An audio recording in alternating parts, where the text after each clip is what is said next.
Arrancamos la sesión del día de hoy. Nuestro objetivo en esta sesión es continuar con el estudio de las posibilidades de crisis por caída de la tasa de ganancia, ¿sí? Y en particular el día de hoy vamos a revisar otro modelo, ¿sí? Es el último modelo que vamos a revisar en esta tanda de análisis marxistas de la caída de las crisis capitalistas, ¿sí? En próximas sesiones estudiaremos las crisis más bien financieras.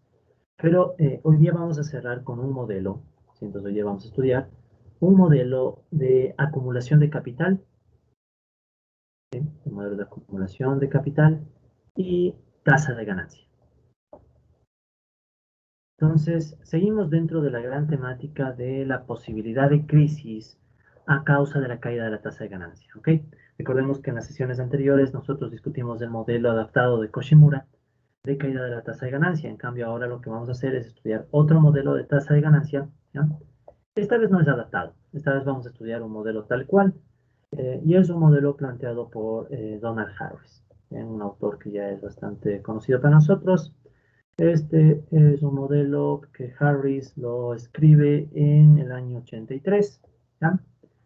Eh, Son modelos no muy modernos, ¿no? O sea, no son contemporáneos, es decir, después de estos modelos que hemos visto hay muchas otras cosas, ¿no?, más actuales. Pero digamos que estos modelos sirven de base, ¿no? Sirven de base para entender un poco mejor lo que hay después, ¿ya? Pero por lo menos quiero que se conozcan estas bases. Entonces vamos a estudiar este modelito de Harris y bueno, Harris plantea el modelo que vamos a estudiar el día de hoy en un artículo del año 83 que es publicado en el Cambridge Journal of Economics. En el Cambridge Journal of Economics, ¿ya? Entonces esta es una de las grandes revistas de economía, un poco más tirada a la heterodoxia, o sea, economía no convencional, no ortodoxa, y economía bastante crítica, ¿no? De hecho, por eso es que Harris publica aquí un modelo marxista, ¿no? En el Cambridge Journal of Economics. Entonces, una de las grandes revistas, básicamente es la revista de la Universidad de Cambridge, de Inglaterra. Entonces, es un artículo al nivel, ¿sí? O sea, vamos a estudiar un artículo a nivel, como todos los que hemos tratado de estudiar en clase, ¿no? Entonces, sino que digamos que este no es un artículo que yo he adaptado, ni un modelo que yo he adaptado, sino vamos a estudiar el modelo tal cual, ¿sí? Tal cual lo plantea Harris, tal vez con alguna que otra interpretación en palabras distintas, pero el modelo, matemáticamente hablando, es tal cual el de Harris, ¿ya?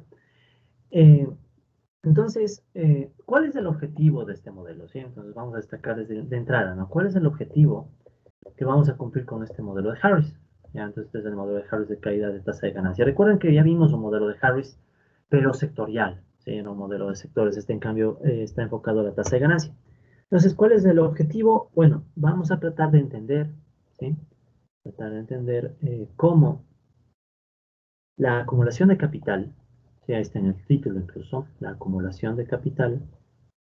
Y no olvidemos que cuando hablamos de acumulación de capital, estamos refiriéndonos básicamente al incremento del capital, ¿sí? Al incremento del capital, ¿ya? Entonces queremos entender cómo la acumulación de capital o el incremento del capital puede llevar a la caída de la tasa de ganancia, a la caída de la tasa de ganancia. ¿Sí? Entonces es básicamente el objetivo, pero esta vez, sí, pero a nivel del capitalismo en conjunto. Es decir, el enfoque que vamos a adoptar en este modelo no es sectorial, o sea, no tenemos ya sectores, ni tampoco es un modelo de competencia intra, o sea, no tenemos diferentes empresas, ¿ya? Entonces no hay varias empresas. O sea, nos vamos a preocupar del capitalismo en global, ¿ya? Y vamos a ver cómo del capitalismo en global puede surgir la posibilidad de la caída de la tasa de ganancia, ¿sí? Entonces, ¿por qué nosotros nos detenemos a estudiar este modelo de Harris, de tasa de ganancia? Entre otras razones, es porque el modelo es bien interesante, dado que agrega algunos elementos que no estaban agregados en el modelo de Koshimura. Recuerden que ya teníamos el modelo de Koshimura para hablar de la caída de la tasa de ganancia. En cambio, en este modelo de Harris vamos a tener algunos elementos muy parecidos incluso al modelo de Goodwin. Recuerden que teníamos ya estudiado el modelo de Goodwin de ciclos capitalistas. Entonces Harris lo que va a hacer, incluso Harris cita a Goodwin en este artículo, y él lo que hace es recoger algunas intuiciones parecidas a las de Goodwin, ¿ya? No todas, pero algunas son parecidas, y eso me pareció muy interesante porque como nosotros ya estudiamos un poco del modelo de Goodwin, podemos empatar mejor, y aparte ya tenemos el modelo de Koshimura también en mente. Entonces me parece que podemos sacarle provecho a las interpretaciones que salgan de este modelo de Harris de acumulación y tasa de ganancia. Eh, y bueno, para este objetivo, para alcanzar este objetivo,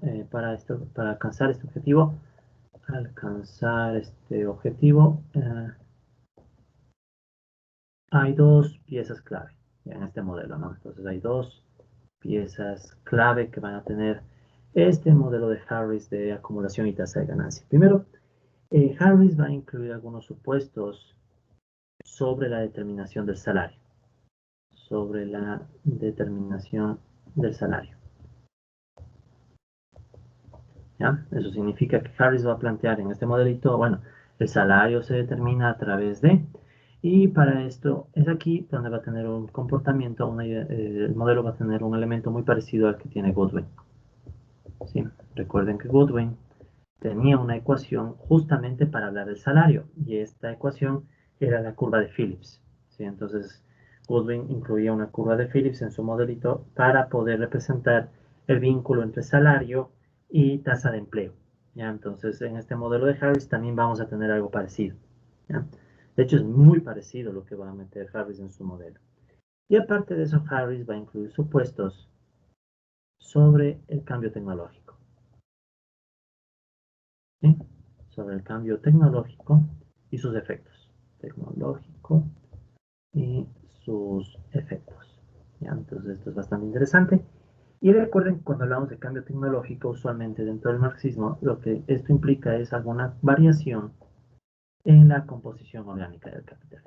Entonces la composición orgánica del capital vuelve a ser una variable importante dentro de este modelo. ¿Sí? Entonces vamos a ver cómo el cambio en la composición orgánica del capital va a tener posibles efectos sobre la tasa de ganancia y la acumulación capitalista en general. ¿Okay? Entonces el objetivo de este modelo. ¿Ya? Entonces, como pueden notar, es un enfoque diferente al de Koshimura. ¿Sí? En este caso no vamos a distinguir entre sectores o empresas, es un modelo agregado. O sea, es un modelo bien a la Goodwin y parecido al de Suisi. O sea, no vamos a tener sectores ni empresas. Pero de todas maneras me parece que es interesante porque nos abre las perspectivas de, bueno, ¿cómo podríamos combinar modelos? ¿Sí? Entonces yo creo que este es un ejemplo interesante de cómo podemos combinar, bueno, no modelos completamente, pero algunas piezas, ¿no? De un modelo y otro modelo.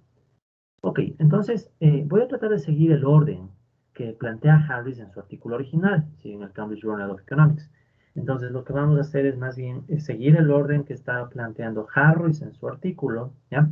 De modo que los supuestos van a ir apareciendo a medida que avanzamos en el texto de Harris, ¿ya?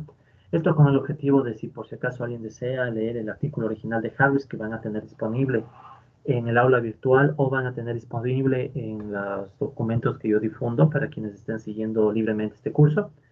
En esos documentos ahí van a encontrar el artículo de Harris sobre el cual pueden leer, ¿sí? El texto original. Entonces digamos que de esta manera la clase les sirve como guía, ¿no? Ok, entonces vamos a empezar con los supuestos iniciales. ¿Sí? Entonces vamos a plantear los supuestos iniciales y los demás supuestos irán saliendo a medida que avancemos en el modelo, ¿ya? Entonces, ¿cuáles van a ser nuestros supuestos iniciales? Ya, la notación va a ser la de siempre. Entonces, siempre que nosotros tengamos un recuadro, sabemos que ese recuadro va a representar en nuestro contexto un supuesto, ¿sí? Entonces, el primer supuesto que vamos a asumir es que se puede estudiar al capitalismo y la tendencia a la caída de la tasa de ganancia de forma agregada, de forma, entre comillas, agregada. ¿Ya? Entonces, ¿qué queremos decir con estudiar capitalismo de forma agregada? Bueno, es decir, no vamos a distinguir, no distinguimos entre sectores, ni entre empresas. ¿De acuerdo? Entonces nos vamos a olvidar un poco de la distinción entre sector 1 y sector 2, o empresa 1 más eficiente y empresa 2 más ineficiente. Ya recuerden que el uno era Harris y el otro era Koshimura, ¿ya? Entonces nos vamos a olvidar de eso, ¿sí? Nos olvidamos de esas diferencias, ¿sí? Entonces el modelo aquí venía el modelo de Harris del año 72, ¿ya? Entonces Harris del 72, ya no vamos a aplicar esa idea, ¿sí? Esto ya no va. Ni tampoco vamos a analizar la diferencia entre empresas, y recuerden que en cambio iba Koshimura, ¿no? Koshimura del 75, ese tampoco va, ¿ya? Entonces, ¿qué es lo que nosotros vamos a hacer? Simplemente vamos a analizar el capitalismo en conjunto, ¿sí? Entonces vamos a hacer eso, ¿no? Analizamos el capitalismo en conjunto, analizamos al capitalismo en conjunto, y aquí viene ya el supuesto como tal, ¿no? Asumiendo, ¿sí? Este es el punto medular, ¿no? Vamos a asumir una composición orgánica del capital uniforme, ¿ya? Una composición orgánica del capital, vamos incluso entre mayúsculas, en mayúsculas, perdón, uniforme, ¿ya? ¿Qué queremos decir con una composición orgánica del capital uniforme? ¿Ya? O sea, más o menos lo que vamos a asumir es que todas las empresas, sectores, etcétera, que están en este capitalismo presentan la misma composición orgánica del capital, o que podemos imaginar que todo el capitalismo se representa como una sola gran empresa con una sola composición orgánica del capital uniforme. ¿Ya? Entonces, obviamente que este puede sonar a un supuesto muy fuerte. Ya vimos en el caso de Koshimura, justamente había diferencias de mecanización. Si no hablábamos de composición orgánica, hablábamos de mecanización. Y esa era la razón de ser de la competencia. Y por ahí caía la tasa de ganancia, ¿no? En cambio, en el modelo de Harris no va a haber esto, sino que vamos a asumir que todas las empresas que están dentro del capitalismo son uniformes, tienen la misma composición orgánica del capital, y por tanto no es necesario distinguir unas de otras. ¿Ya? Entonces aquí voy a poner un pequeño asterisco. Este más bien es para ver qué podríamos ampliar, ¿no? Entonces, para levantar este supuesto, si algún rato se quisiera levantar este supuesto, ¿no? Para levantar este supuesto, o sea, hacer un modelo más completo sin el supuesto que estamos mencionando, se podría pensar en un modelo. Esto lo dice el mismo Harris, ¿no? Entonces, para levantar este supuesto se podría pensar en un modelo de, y entre comillas, para citar literal lo que dice Harris, desarrollo capitalista desigual. Desarrollo capitalista desigual. ¿Ya? Desarrollo capitalista desigual. Entonces, estas son las palabras textuales que usa Harris. Y esto es interesante porque esta intuición se parece mucho a Koshimura, que ya vimos nosotros en sesiones pasadas. Entonces, una posibilidad sería, y dejamos solo planteada la idea, ¿no? Pensar a futuro que tal vez el modelo de Harris se podría combinar con este modelo de Harris, donde la tasa de ganancia se podría combinar con el modelo de Koshimura para tener un modelo todavía más completo. Pero recordemos, ¿no? Solo el modelo de Koshimura era un modelo largo, no era un modelo amplio. Ponerle más cosas, y recuerden que había varios supuestos. Y aparte meter lo que vamos a ver en las sesiones de hoy, puede que sea mucho, ¿no? Puede que sea un modelo que pierde su lógica. ¿Verdad? Con los años yo he ido aprendiendo que es mejor tener modelos que sí, son abstractos, no son muy realistas, pero dan intuiciones, ¿sí? Ya con el tiempo uno después se queda con las intuiciones más que con el modelo. Entonces, por ejemplo, de Koshimura yo ya tengo la intuición de que si las empresas compiten, posiblemente una empresa le saca ganancias a la otra por ser más eficiente, y la otra empresa tendrá que explotarle más a sus trabajadores, y a largo plazo puede haber contradicciones para el capitalismo. Recuerden, ¿no? En el modelo de Koshimura ni siquiera se podía llegar a que las dos empresas al mismo tiempo maximicen su tasa de ganancia.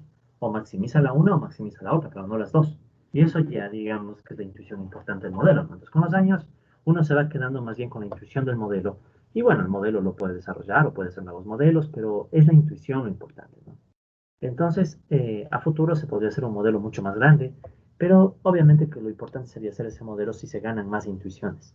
Si un modelo se hace más complicado, pero no te da más intuiciones, el modelo no vale la pena. Si al menos a mi criterio es así, los modelos estos son más bien herramientas, no son la realidad, ¿no? La realidad es mucho más complicada porque tenemos historia, tenemos política, tenemos eh, muchas otras cosas que le vuelven súper rica la realidad, muy complicada. Los modelitos solo son una caja de herramientas para más o menos tratar de intuir cosas, pero hay otras formas de intuir, ¿no? Leer historia, por ejemplo, lo que tenemos que hacer en algún momento, es crucial. O sea, la historia es crucial para entender también el capitalismo y las crisis. También es crucial entender la coyuntura y la realidad del día a día. Es decir, hay muchas cosas, ¿no? Entonces, los modelitos solo son una pieza más, ¿no? Pero si se pudiera hacer un modelo más completo y nos dan más intuiciones, qué mejor, ¿no? Pero bueno, entonces esto solo lo dejamos como un paréntesis y bueno, vamos al siguiente supuesto del modelo de Harris. Un poco más. ¿Cuál es el otro supuesto que vamos a plantear? A menos que se diga lo contrario, ¿sí? A menos que se diga lo contrario. ¿Qué vamos a hacer ya? Pues a menos que se diga lo contrario, todas las magnitudes del modelo, ya todas las magnitudes del modelo. Sí, el modelo, como todos ya sabemos, tiene piezas, variables, elementos, etcétera. Todas las magnitudes del modelo se miden en valor trabajo, entre comillas, ¿no? Se miden en valor trabajo. Esto es algo que a mí a veces no me gusta mucho de los modelos de Harris, pero bueno. Entonces, ¿qué queremos decir por valor trabajo? O sea, las variables se van a medir en horas de trabajo, ¿sí? Se van a medir en horas de trabajo, asumiendo intensidad promedio. Intensidad promedio. Me falta un espacio, disculpen. Ya, asumiendo intensidad promedio. ¿Ok? Entonces, recordemos que era esto de la intensidad del trabajo. ¿Ya? Entonces, recuerden que la intensidad del trabajo era cuánta fuerza de trabajo se va usando por hora o por unidad de tiempo. ¿Ya? Por hora, lo más común es por hora. Entonces, ¿qué es lo que sucede? Vamos a asumir que todas las variables de modelo, ¿sí? Son medidas en horas, pero no son cualquier hora, sino las horas que existirían en un caso hipotético en el cual tenemos intensidad promedio, ¿no? A veces, en el enfoque marxista, a estas horas con intensidad promedio, ¿sí? Horas trabajadas con intensidad promedio, trabajadas con intensidad promedio, a veces se les suele asociar o llamar horas del trabajo abstracto o yo les resumo a horas abstractas, ¿ya? Eh, no vamos a usar mucho este lenguaje, pero tal vez alguien haya leído ya El Capital o lo vaya a hacer, y sobre todo en el tomo 1, Marx distingue entre los conceptos de trabajo concreto o útil concreto y trabajo abstracto. ¿Ya? Entonces, para que más o menos empaten. Entonces, si alguien ha leído El Capital, por ahí va a haber el concepto de trabajo abstracto, entonces yo creo que se podría empatar esta idea de horas abstractas como las horas trabajadas con intensidad promedio. Pero no me gusta mucho este nombre, suena muy raro.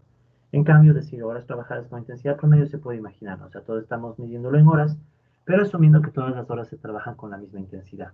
Si no asumimos eso, tendríamos que poner la intensidad en todas las variables, lo cual es incómodo, ¿no? Entonces, para no estar entrando en esa incomodidad, asumimos que todas las intensidades son iguales y con eso no nos hace falta aclarar las diferencias de una intensidad u otra, ¿sí? Y con eso se nos simplifica la notación. Muy bien, entonces, estos son los supuestos de partida. El resto de supuestos los iremos mencionando a medida que avancemos en el desarrollo del modelo, ¿no? Entonces, bueno, vamos a usar incluso los títulos que Harris propone en el artículo, ¿ya? Entonces, un primer título, una primera sección que Harris sugiere es la siguiente. Dice, bueno, voy a empezar el artículo planteando el argumento de la economía, ¿sí? El argumento, entre paréntesis pongamos de inicial, ya no dice inicial, pero yo le quiero poner inicial. El argumento inicial de la economía, ¿ya? Y Harris le menciona aquí la economía marxiana, ¿ya? Un nombre que a mí no me gusta mucho, pero a veces en vez de decir marxista, se suele decir marxiana, ¿ya? Esa distinción a veces un poco me parece trivial, o sea, derivaciones de Marx, marxistas, marxianos, pero algunos sí hacen una distinción ahí, ¿no? Como tratando de decir que enfoques marxianos son más académicos, rigurosos que los marxistas, pero a mí es lo de menos. Bueno, pero bueno, solo para que más o menos empaten, ¿no? Cuando lean el artículo de Harris, si es que lo leen, van a ver que usa esa anotación, se llama la economía marxiana. Pero bueno, el caso es que vamos a tomar el punto de base que usualmente se hace desde el enfoque de Marx, ¿ya? Al menos como lo plantea Harris. Entonces, según Marx, ¿ya? Según Marx, ¿ya? La tasa de ganancia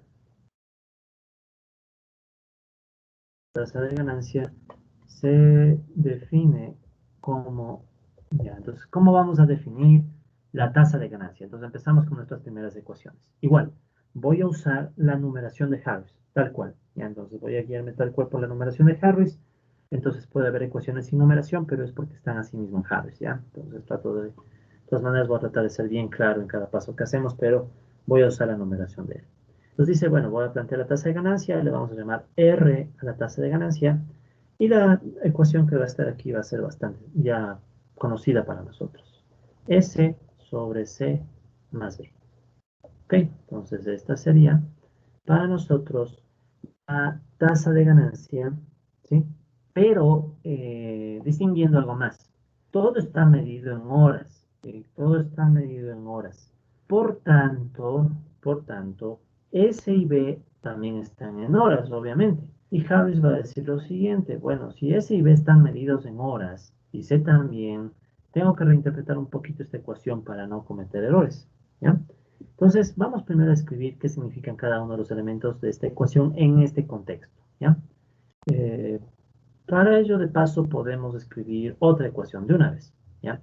Recuerden que nosotros teníamos en algunos de nuestros modelos la variable L, que era el total de horas trabajadas. Va a seguir siendo el total de horas trabajadas, ¿ya? De hecho, esta, digamos que podemos usar como nuestra variable de partida. L es el total de horas trabajadas, ¿ya? De una vez. Total de horas trabajadas. Y ya sabemos, solo por estar repitiendo, ¿no? Todas las horas trabajadas, asumiendo intensidad promedio. Asumiendo intensidad promedio. ¿Ya? En las próximas ocasiones ya no voy a repetir esto porque ya sabemos que es el supuesto inicial, pero en este solo para recalcarnos, o sea, son el total de horas trabajadas, pero con intensidad promedio. Entonces pongamos un número incluso para irnos ubicando. Digamos que tenemos 8 horas de trabajo. ¿Ya? Entonces, estas 8 horas de trabajo, que son L, ¿ya? Se van a distribuir entre las horas necesarias para cubrir el pago salarial, ¿sí? Y en un sobrante de horas que en cambio se apropian los capitalistas. Entonces, estas 8 horas, si quieren, podríamos dividirlas de la siguiente forma. Con 4 horas cubriste tu salario, ya, digámoslo así, ya, tú eres un trabajador, te hacen trabajar 8 horas, pero en realidad si trabajabas 4 horas ya el salario quedaba cubierto. Entonces lo que sobra de horas, o sea, las otras 4, serían las horas que en cambio se apropia el capitalista, ¿de acuerdo? Entonces tendríamos esa distinción, ¿no? En términos de ecuación vamos a decir que L, que son estas 8 horas, se dividen en B más S, ¿ya? Esta es la ecuación que plantea Harris en este modelo. Entonces, ¿qué es B y qué es S? Fíjense que ya no estamos midiendo en dinero.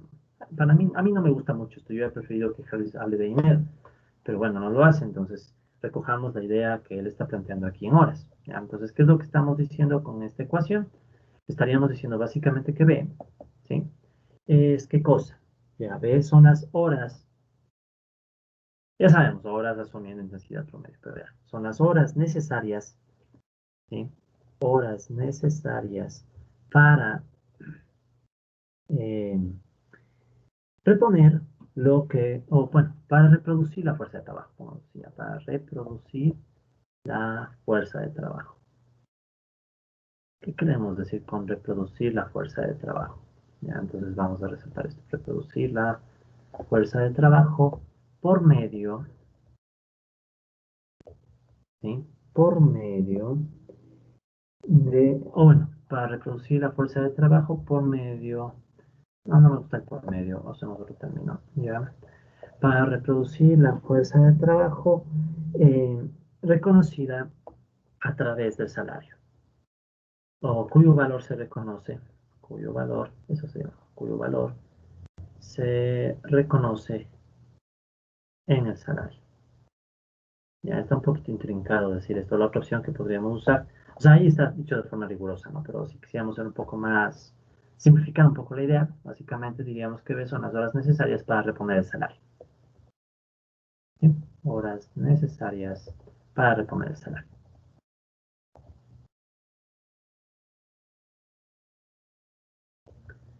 Ok, ¿qué significa entonces esto? Yo debo trabajar, o sea, yo trabajo 8 horas, pero en realidad tal vez solo con 4 ya cubrí el salario. ¿Ya? El resto es para el capitalista, porque recordemos, hay un proceso de explotación, o sea, es la esencia de la idea de Marx, ¿no? O sea, hay un proceso de explotación, el capitalista se apropia de una parte de las horas, etc. Ya, entonces ya se ha visto muchas veces. Entonces, esa es la idea de B, ¿de acuerdo? Y por tanto, ¿qué es S? S entonces también son horas, ¿no? Entonces S también van a ser las horas, y son estas horas adicionales, ¿sí? O por adicionales nos referimos horas trabajadas luego de reponer el salario, ¿sí? Luego de reponer el salario, y que son apropiadas, ¿sí? Horas adicionales que son apropiadas por los capitalistas. Apropiadas por los capitalistas, ¿ya? Entonces Harris está adoptando un enfoque marxista bien convencional, ¿no? Se trabajan 8 horas, 4 son para los trabajadores que cubren el salario y las otras 4 en cambio serían horas que se apropian los capitalistas, ¿sí? Que se apropian los capitalistas. Y ahí obviamente surge la explotación, ¿no? A través de esta apropiación. Entonces, ¿qué es lo que podemos ver? Que S y B, en cambio, ahora ya no se miden en dinero, sino que se están midiendo en horas. Y nos faltaría analizar qué es la C, ¿no? Entonces pongamos por acá que es C. ¿Ya? Entonces C igualmente va a estar medida en horas. Ya solo permitan que ponga por aquí una línea para que se distinga. ¿Ya? Entonces, ¿qué van a hacer? ¿Qué va a hacer C en cambio? C son las horas necesarias, ¿sí? Son las horas necesarias para volver a producir los medios de producción. Volver a producir los medios de producción. Ya hemos visto este cansancio que la C en los modelos marxistas representa capital constante. Y el capital constante, recuerden que se asocia al capital que puede comprar medios de producción. ¿Ya? Entonces, si ahora todo está medido en horas, se va a representar a las horas necesarias para producir o volver a producir los medios de producción. Y repitamos una vez más, horas asumiendo intensidad promedio. ¿Sí?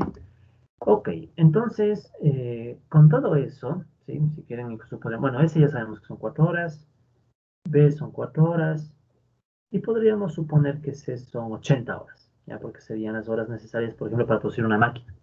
Es obvio que pueden ser muchas, ¿no? Digamos que es una máquina súper sofisticada. Eh, y finalmente ya con esto podemos definir R, ¿sí? Entonces, ¿qué es R? R va a ser la tasa de ganancia, ¿sí? Tasa de ganancia, pero medida, tasa de ganancia medida en horas. Medida en horas. ¿Ya? Y entre paréntesis, asumiendo intensidad promedio. Ya, solo aquí recalquemos eso. Asumiendo intensidad promedio.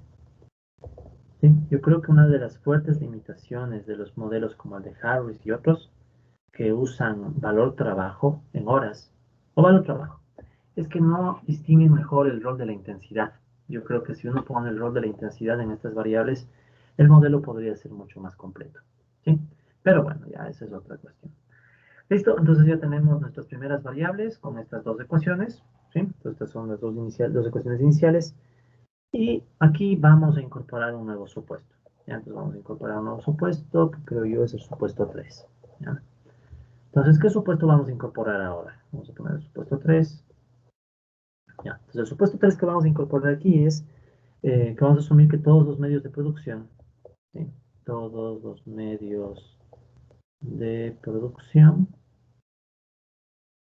¿sí? Se desgastan en un solo periodo de producción. ¿Ya? Desgastan, se desgastan en un solo periodo de producción. ¿ya? O si quieren, podríamos asumir que el periodo de producción es el periodo en el cual se desgastan las máquinas, ¿ya? O sea, no tenemos que estar pensando, no nos preocupamos de la tasa de desgaste. Si es que nosotros no asumimos esto, tendríamos que indicar, bueno, cada cierto tiempo se desgasta una fracción de las máquinas. Y eso obviamente que nos obligaría a poner una tasa de desgaste, que bueno, sería el equivalente en horas, o una tasa de depreciación al lado de C. Pero no vamos a hablar ni siquiera de eso, sino que simplemente para simplificarnos la vida asumimos que se desgastan todos los medios de producción en un solo periodo. ¿Ya? Se desgastan todos los medios de producción en un solo periodo, coma, punto, perdón. Además, asumimos que diferentes, que sin, bueno, asumimos que todos los medios de producción, todos los medios de producción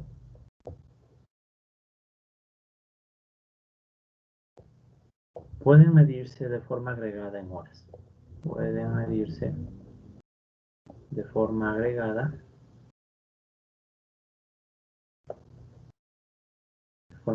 ¿no? En horas. O sea, podemos sumar las horas necesarias para producir una máquina con las horas necesarias para producir otra máquina y otra y otra y otra, etcétera. ¿Ya? O sea, asumimos que no hay ningún problema y que nosotros podemos sumar las horas necesarias para producir todas las máquinas. Entonces, se representa las horas de todas las máquinas utilizadas en el capitalismo. ¿Ya? Entonces, se representaría todas esas horas. ¿Ya? O sea, en nuestro ejemplo con numeritos, 80 horas serían las horas necesarias para producir todas las máquinas.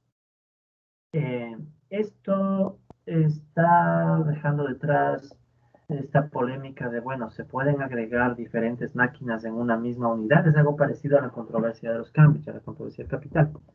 Entonces, por ahora nosotros nos hacemos un poco los locos de esa controversia y vamos a asumir simplemente que todas las máquinas se pueden reducir a horas que pueden ser agregadas. ¿Ya? Esto también tiene sus problemas, pero no vamos a entrar en ese detalle, sino que simplemente por ahora nos vamos a quedar con esa idea. ¿Ok? Bien, entonces, ¿qué es lo que vamos a hacer ahora? Vamos a utilizar estas dos primeras ecuaciones, que es algo muy básico, ¿no? Es decir, yo puedo tomar esta ecuación de las horas totales trabajadas y podría despejar S, ¿sí? Entonces, de hecho, indiquemos eso, ¿no? Entonces, digamos, tomando L igual a B más S, coma, despejo S y reemplazo en la tasa de ganancia R. ¿Ya? Es un primer paso muy básico. O sea, simple y llanamente, a ver, si yo despejo S de esta ecuación, ¿qué me va a quedar? Me va a quedar que S, pues, S es igual a L menos B. Sí, simple despeje algebraico. Y después de eso reemplazamos en la tasa de ganancia. Entonces, ¿qué va a quedar igual a la tasa de ganancia? Ya si va usted despeje, reemplazo en la tasa de ganancia, entonces aquí la tasa de ganancia R va a quedar igual, entonces recuerden que en el numerador estaba S, ahora quedaría L menos B, ¿ya? Y en el denominador, en cambio, me quedará C más D. ¿Ok? Entonces es un despeje muy, muy simple, ¿no? Ya, y ahora vamos a hacer lo siguiente, ¿ya? Reemplazamos en L, ahora dividimos numerador y denominador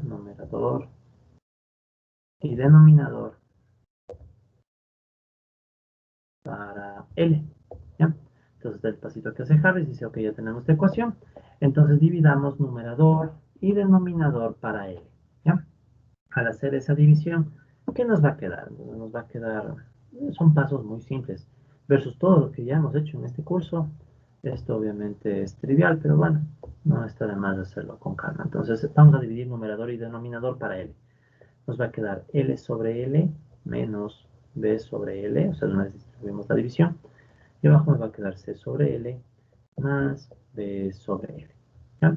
Entonces vamos a quedarnos un momentito con esta ecuación porque Harris aquí va a plantear nuevas variables. ¿Ya? Lo cual obviamente no quita que estas L se vangan, eso sí ya es un hecho. Pero Harris aquí dice, voy a plantear ahora dos nuevas variables. ¿Cuáles variables? Aquí pueden ver que nos quedan dos términos, ¿no? B sobre L y C sobre L. Estos dos términos tienen una interpretación ¿sí? Tienen una interpretación. El primer término, B sobre L, Harris le va a llamar V. ¿Ya? Entonces vamos a tener una variable V que es igual a B sobre L. ¿Ya? ¿Y qué va a significar V? Ya, Harris le llama a esta variable V el valor de la fuerza de trabajo. Ya, el valor de la fuerza de trabajo. Ya es el nombre que Harris decide ponerle a esta variable, aunque siendo muy franco no me gusta mucho ese nombre. Interpretemos mejor. ¿Qué significa? Pongamos los numeritos para entender mejor esta idea. Recuerden que en este punto nosotros vamos a estudiar aquí 8 horas. Ah, no, perdón, la L era acá, no. Vamos a poner 8 horas. Esto era así, no. 8 horas, 4 horas, 4 horas, ¿verdad? Ya, entonces nosotros al hacer el despeje teníamos 8 horas menos 4 horas igual a 4 horas. ¿Sí? Entonces nosotros ya teníamos esto. Por tanto, ¿cómo se va a interpretar esta V? ¿Ya? Esta V nosotros la podríamos interpretar como, a ver, tenemos B, ¿verdad? Acá arriba serían 4 horas y abajo L tiene 8 horas, ¿verdad? Ya. Entonces la división entre este 4 y 8 me va a dar 0.5.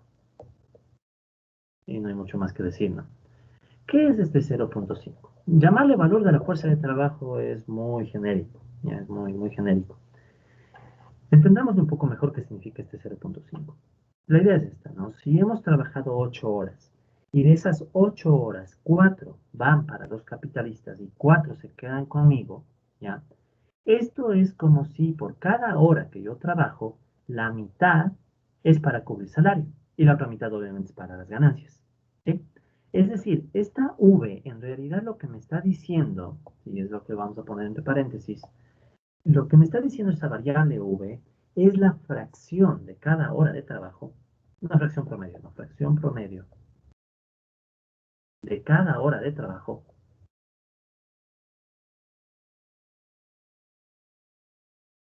¿ya? Entonces, la fracción promedio de cada hora de trabajo que cubre el pago salarial.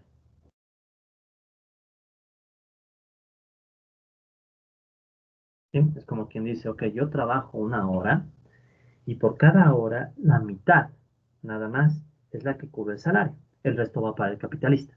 ¿Sí?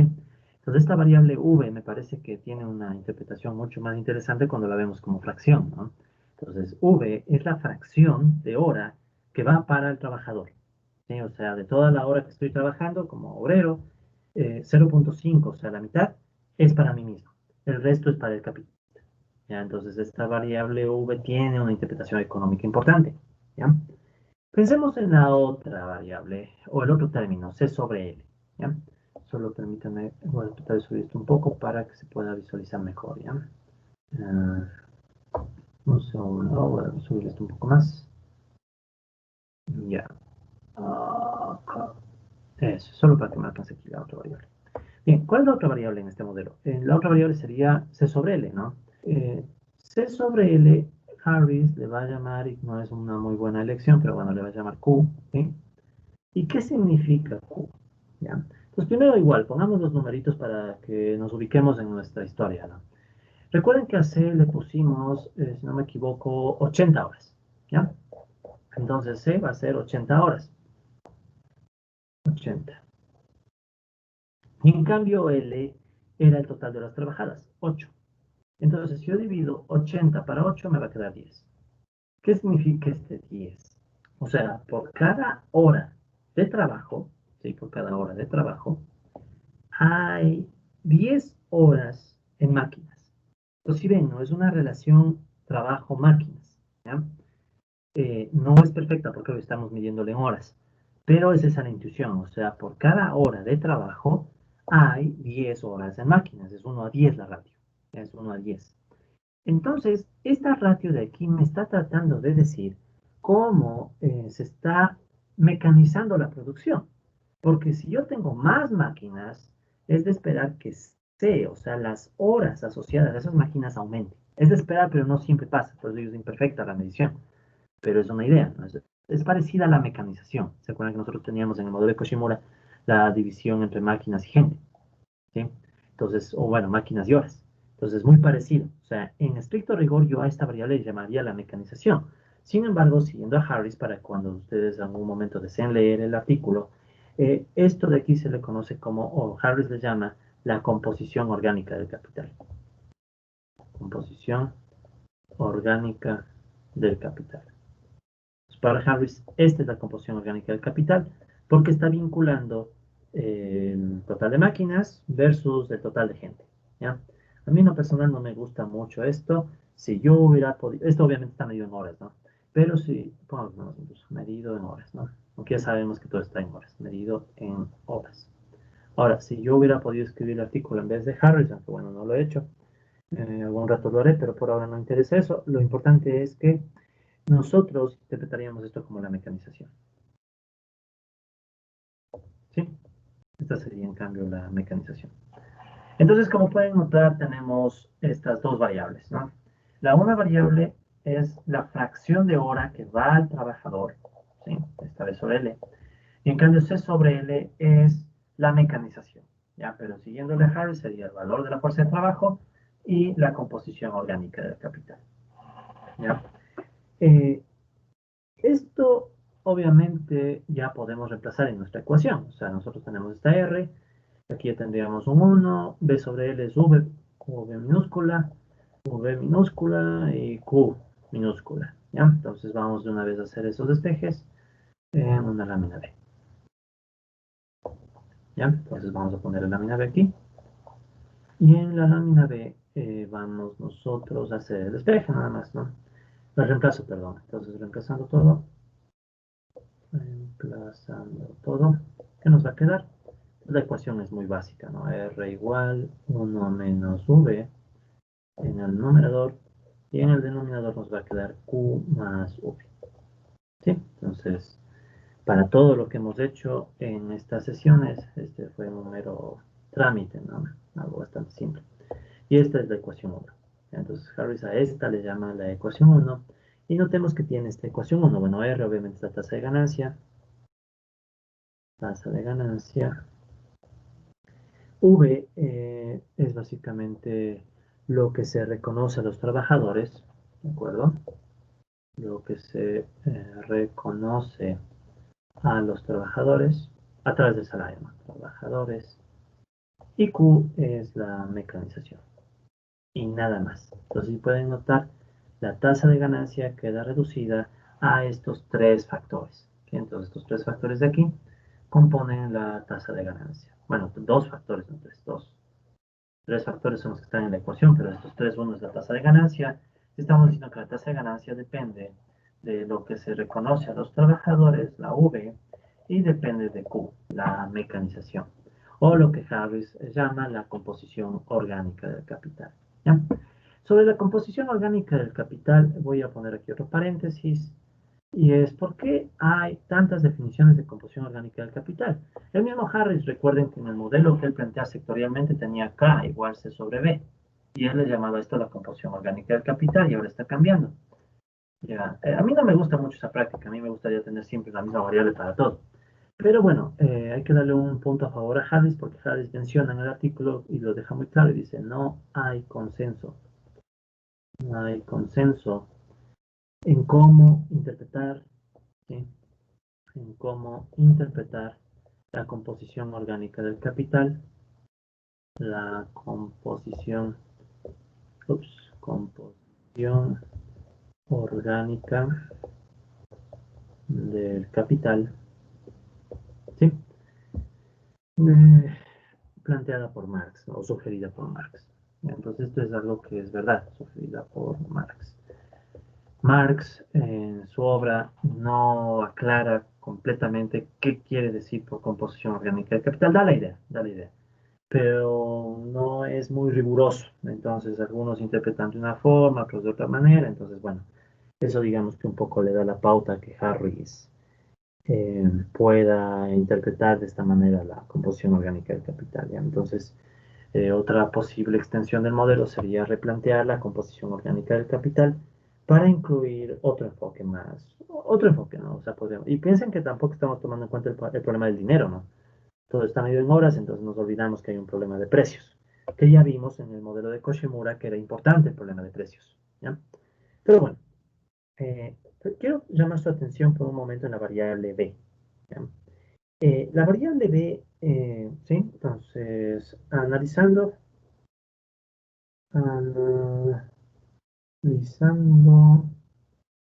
analizando b, que recuerden que b es igual a b mayúscula sobre l, ¿ya?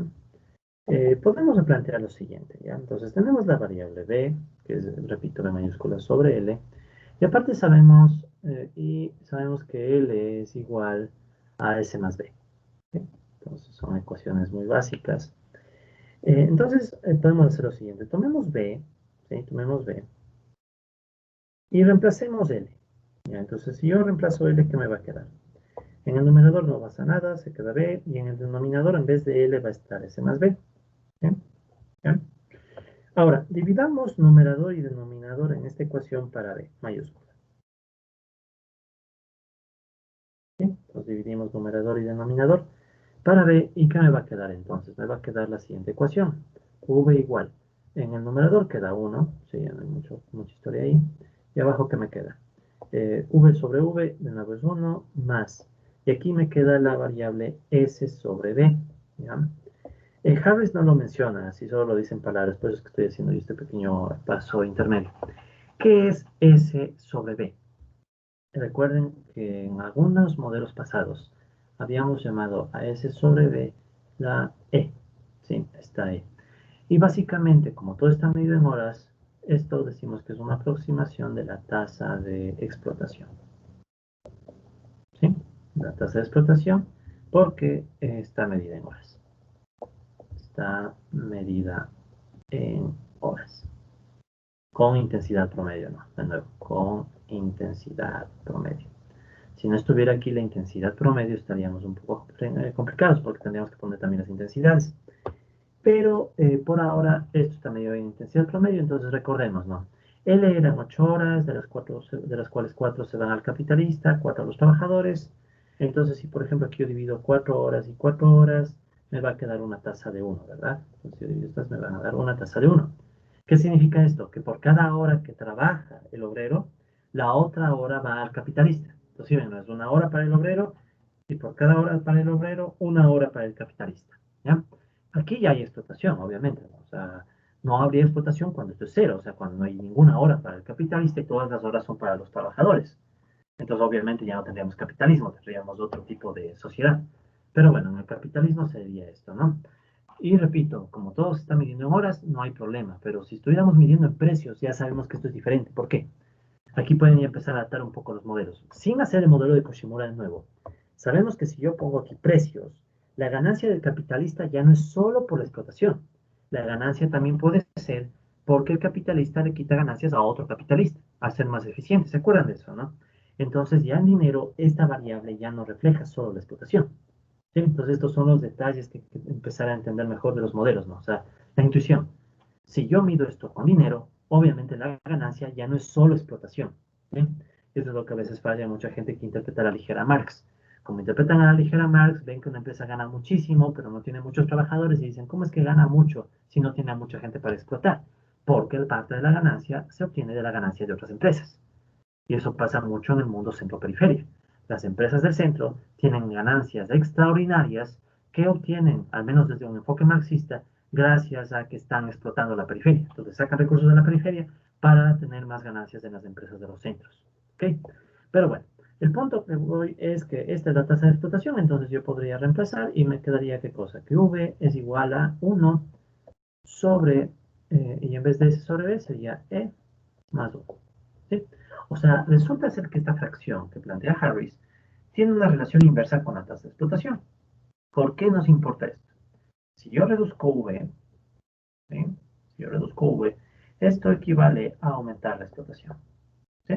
Este movimiento nos va a servir para interpretar un poco la ecuación que tenemos allá arriba. Entonces, fíjense, si yo bajo, y tiene sentido, si yo bajo la fracción de hora que va al trabajador, es equivalente o es parecido a subir la explotación que se le hace al trabajador. ¿Ok?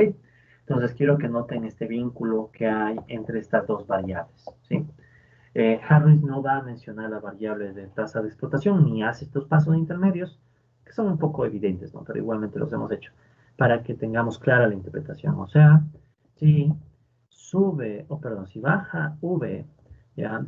Esto tiene, o esto provoca, o esto implica, ¿sí? Esto sucede si solo si se da un aumento de la tasa de explotación, ¿ya? Entonces pensemos, ¿no? A ver, en nuestro ejemplo original, V era 0.5, ¿no? Recuerden que estábamos dividiendo 4 horas para 8 horas, ¿ya? Y esto era 0.5. Si de 0.5 nos bajáramos a 0.1, entonces, ¿qué significaría? Que de cada hora que trabaja el obrero, solo 0.1, o sea, el 10%, es para cubrir el salario. El resto sería para el capitalista. Entonces es obvio que si yo reduzco V, ¿sí? Esto no parece V. Pero si yo reduzco V, ¿ya? Entonces es de esperar que aumente la tasa de explotación y de hecho solo habría que reemplazar en esta ecuación, ¿no? Y ahí tendríamos cuánto cambia la tasa de explotación. Ya, ¿para qué me interesa eso? Para reconocer qué va a pasar con la tasa de ganancia cuando se mueven estos elementos que están en la ecuación 1. Entonces, ¿qué es lo que vamos a hacer ahora? Vamos a empezar a analizar los cambios en la tasa de ganancia en este contexto. ¿Ya? Entonces, veamos. Ya voy a hacer aquí una pequeña línea para separar estos temas. Ya. Entonces, pensemos, a ver, ¿qué va a pasar con la tasa de ganancia en esta situación? ¿Ya?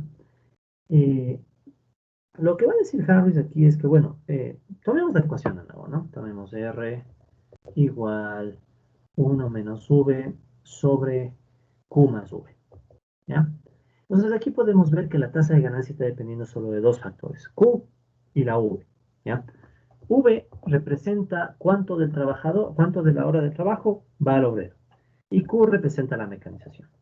Entonces, lo que podemos hacer aquí, aunque bueno, Javes no lo hace porque visualmente ya es evidente, pero hagámoslo así muy rápido, es, bueno, ¿qué pasa cuando sube Q? ¿O qué pasa cuando sube o cambia V? ¿Qué pasa con la tasa de ganancia? Entonces, lo más riguroso aquí sería rápidamente, para no pasar tiempo, decir, bueno, ¿cómo cambia la tasa de ganancia cuando cambia Q? Ceteris paribus. Recuerden que la derivada parcial significa ceteris paribus, o sea, asumo que V no cambia. Entonces, a ver, ¿cuál sería la derivada parcial en este caso? Es una derivada muy simple. Para todo lo que hemos hecho no es ya problema. Entonces, que tengo en el denominador Q más V al cuadrado. El numerador es constante, se queda como está. 1 menos V. Y sería la derivada de esto, que es 1 y por 1 menos. ¿Ya? ¿Sí? Entonces, tenemos esta primera derivada, que obviamente tiene que ser negativa, porque V está entre 0 y 1. ¿Cómo sabemos que V está entre 0 y 1? Porque es la fracción de hora que va al trabajador. No puede ser cero. ¿Qué significaría que V fuera cero? Significaría que al trabajador no se le da nada, pero si no se le da nada, ya no estaríamos en el capitalismo, tal vez estaríamos ni en el esclavismo, hasta en el esclavismo habría que darle algo al trabajador. Entonces no puede ser cero. Pero tampoco puede ser uno, porque si fuera uno, sería de una hora trabajada, el 100% se queda con el trabajador, y eso tampoco puede pasar en el capitalismo. ¿Qué es lo lógico? Que en el capitalismo una fracción entre 0 y 1 va al trabajador y lo que sobra al capital. Entonces, obviamente, si V está entre 0 y 1, 1 menos V también está entre 0 y 1, ¿no? 0, 1 menos V, ¿sí? Entonces, tenemos garantía de que esta derivada es negativa. ¿Qué significa que la derivada es negativa? La parcial negativa significa que si sube la mecanización, entonces necesariamente tiene que caer la tasa de ganancia. ¿Ok? Y esa, ya, solo esa expresión que acabamos de obtener, esa es la tendencia a la caída de la tasa de ganancia. O sea, solamente esta primera derivada que acabamos de hacer así súper rápido, ya nos está mostrando la tendencia a la caída de la tasa de ganancia, es decir, aquí, ¿no? En este ejemplo. Ya pongamos en palabras lo que hemos hecho en ecuaciones. Si asumimos que V es constante, ya, por eso es que la parcial, o sea, cuando hago la parcial, recuerden que estoy asumiendo que todo lo demás es constante. Entonces, si asumimos que V es constante y que Q, y que recuerden que, a ver, voy a poner entre comillas las variables, ¿ya? V y Q. Y que Q, ya, en este caso, recuerden que llamamos a esto la composición orgánica del capital, composición orgánica del capital, o yo mejor le llamaría mecanización, ¿sí? Y que la mecanización es creciente, entre paréntesis, por la competencia capitalista, por ejemplo, por la competencia capitalista, por ejemplo, ¿sí? No olviden eso, ¿no? O sea, por ejemplo, la competencia puede llevar a que se dé la mayor mecanización de cualquier tipo, ¿no? No solo tiene que ser la competencia inter, también la inter puede llevar a mayor mecanización dependiendo de las circunstancias. Pero bueno, al punto al que voy es que si asumimos que V es constante y que Q es creciente, y ojo, asumir V constante es lo mismo que asumir epsilon constante, ¿no? O sea, tasa de explotación constante. ¿Por qué? Porque ya vimos que son lo mismo, o sea, volvamos a la ecuación de acá arriba, no, no son lo mismo, sino se mueven de la misma forma. Me refiero a que si yo digo que V es constante, E tiene que ser constante porque son las únicas variables vinculadas, el resto es un 1. Ok, entonces bueno, en pocas palabras, si asumo que la explotación es constante y hay mayor mecanización, ¿sí? Esa sería otra forma de decirlo, ¿no? Otra forma de decirlo es, si la explotación es constante y aumenta la mecanización, entonces, ¿cuál es el efecto? Es lo mismo que está dicho arriba, ¿no? Es lo mismo. ¿Ya? Entonces, ¿cuál es el efecto? Cae la tasa de ganancia. Entonces, cae la tasa de ganancia. ¿Ya? Ok, entonces, si alguien quisiera, podría decir, ya se acabó, ya tenemos el modelo, ¿para qué nos complicamos? Ya estamos diciendo lo que más o menos el marxismo usualmente dice, o sea, que si aumenta la mecanización y la explotación es constante, entonces la tasa de ganancia va a caer. ¿Sí? Ese es el argumento de partida, ¿no? Ahora, ¿cuál es el problema con este argumento? El problema aquí es, en esencia, que es muy básico.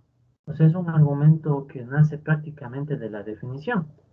O sea, lo único que hice fue reemplazar unas dos que tres ecuaciones, saqué una primera derivada sin mucho supuesto, y lo más grave, ¿no? O sea, lo más grave, es que estoy asumiendo que la explotación se queda constante, ¿sí? Eso es lo más complicado, porque aquí estoy asumiendo que Q cambia y B no cambia, ¿sí? O sea, ese es el supuesto que está detrás de esta derivada. Entonces, por eso hay que tener mucho cuidado cuando uno hace estas derivadas de entender qué significa. Entonces, aquí significa que si estoy moviendo Q, la V no se mueve.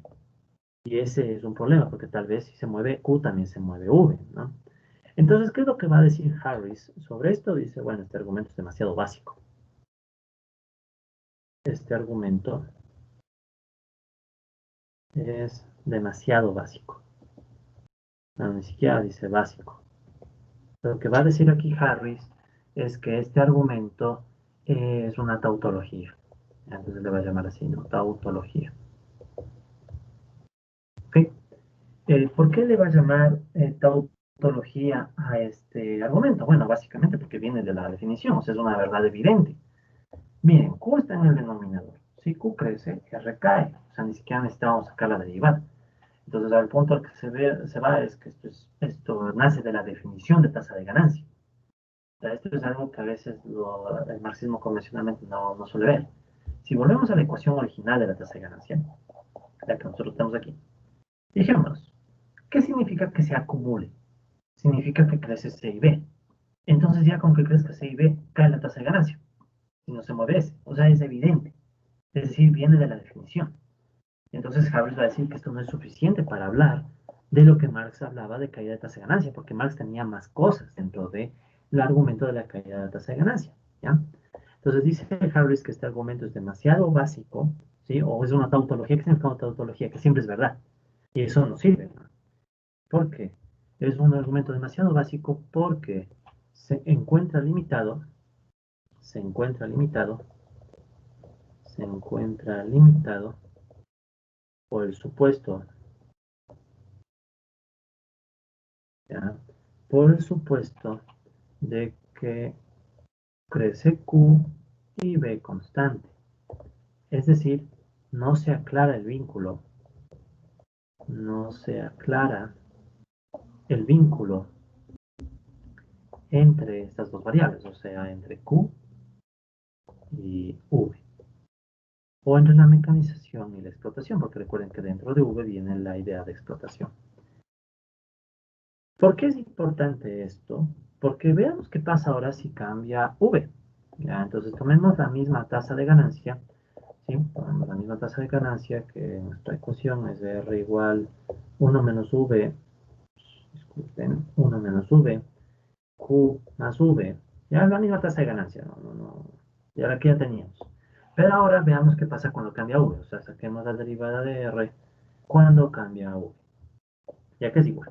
Ya, entonces esto ya es un poquito más cómodo, no tanto tampoco.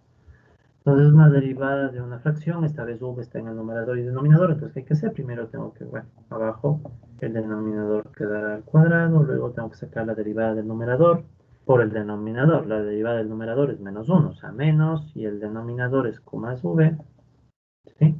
Recuerden, derivada del numerador por el denominador, menos el numerador, que es 1 menos v, por la derivada del denominador, que es 1. Tampoco está tan difícil, ¿no? O sea, solo es la derivada de una fracción. Entonces, si yo resuelvo estos términos, ¿qué me va a quedar? Me va a quedar menos q menos v menos 1 más v sobre q más v al cuadrado. ¿Ok? Ya, entonces tengo estos términos. Es evidente que se va a ir v. Y entonces, ¿cómo me queda la derivada? La derivada parcial, ups, la derivada parcial de r con respecto a v va a ser igual. Y aquí pueden ver que me queda menos q menos 1. Si saco factor común sería como poner menos q más 1. ¿Sí? Q más 1 sobre q más v al cuadrado. Y aquí no hay ni siquiera mucho que decir. Q siempre es positivo. El denominador siempre es positivo porque está al cuadrado. Entonces este menos hace que toda la derivada sea negativa. ¿Verdad? Toda la derivada es negativa. Ya, si toda la derivada es negativa, ¿qué significa esto? Significa que si crece v, entonces cae la tasa de ganancia. O al revés, si cae v, y recuerden que caiga v significa que aumenta la explotación, entonces aumenta la tasa de ganancia. ¿Ya? Esto sí lo dice Marx.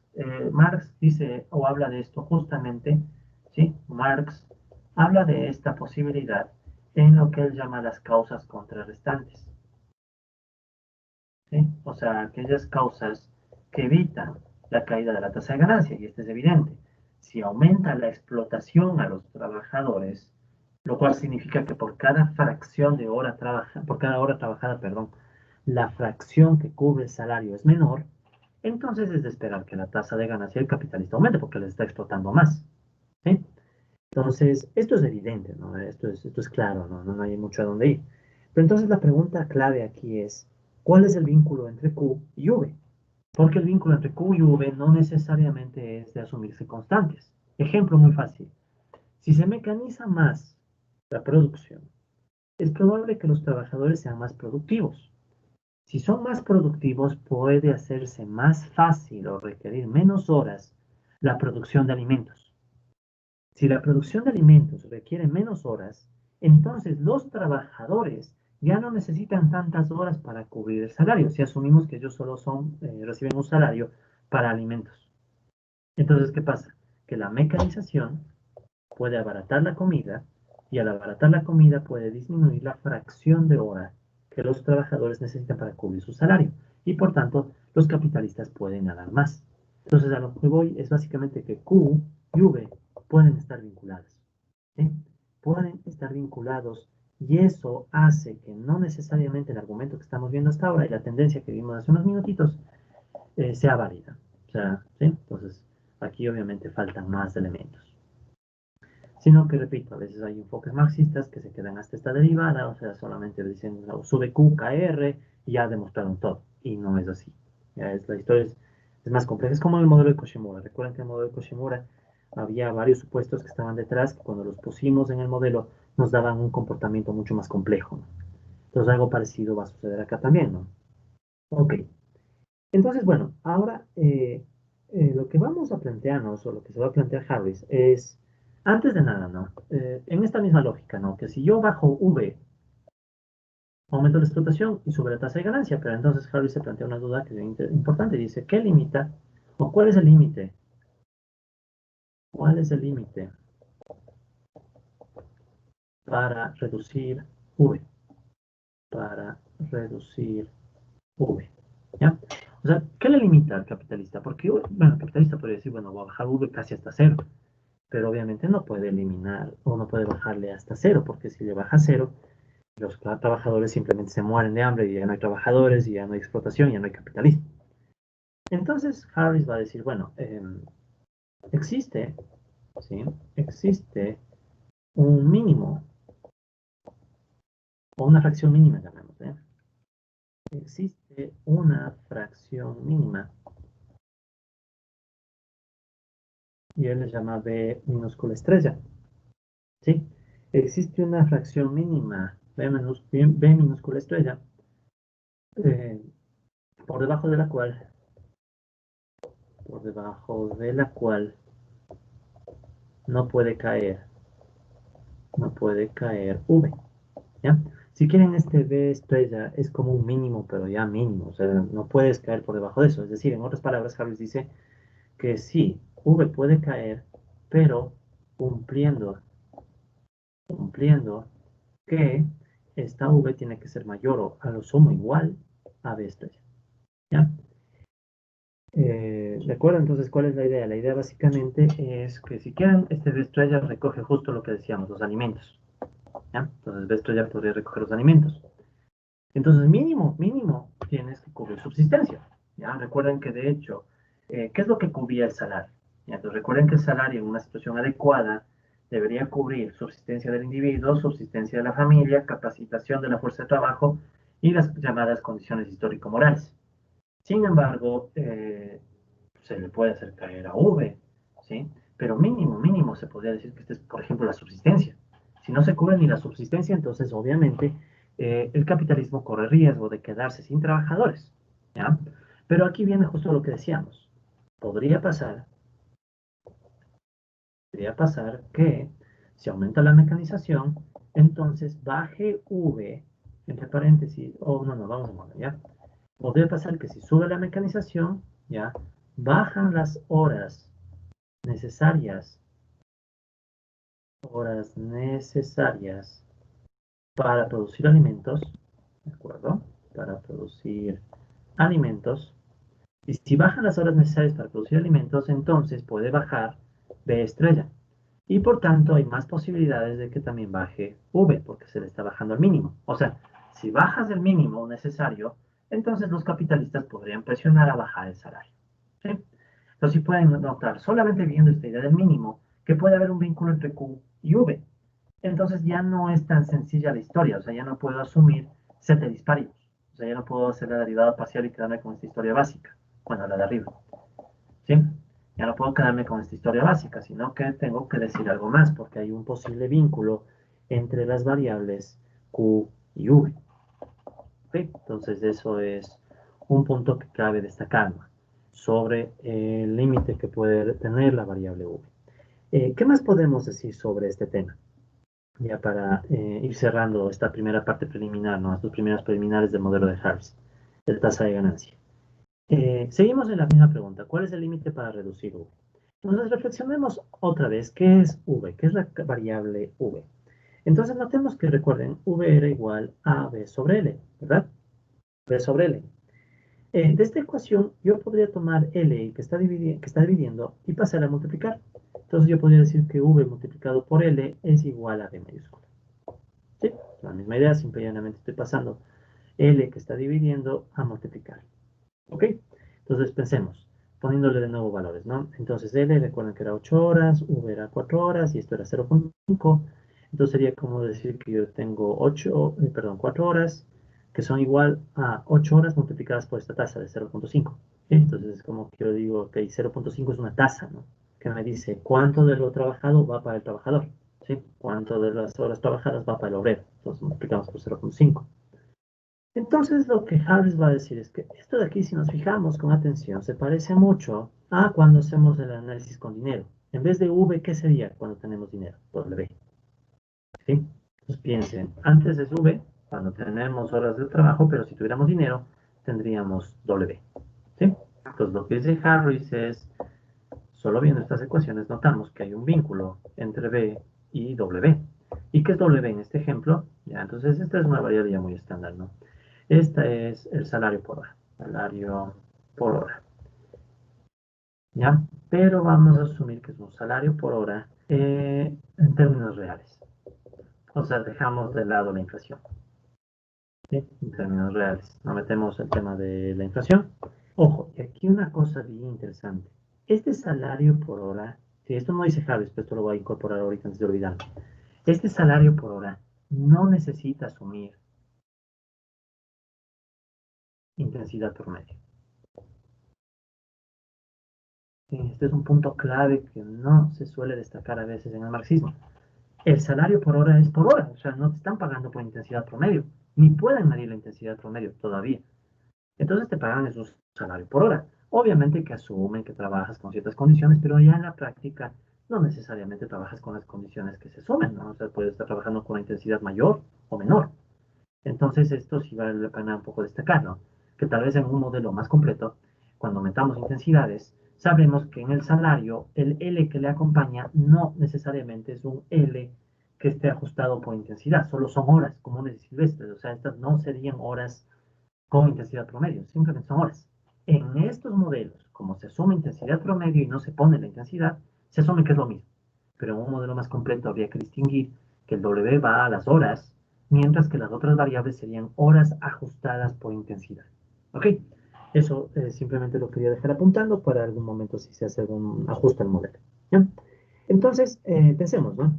Tenemos W por L y con esto ya vamos terminando. Eh, Pongamos de números. L digamos que son 8 horas. Y pongamos un número W para ver cómo se interpreta. Digamos que le ponemos $2 por hora, ajustando inflación, ¿ya? Entonces, si quieren, son los dos, son dólares del 2007, ya para decir son precios del 2007 y no hay inflación.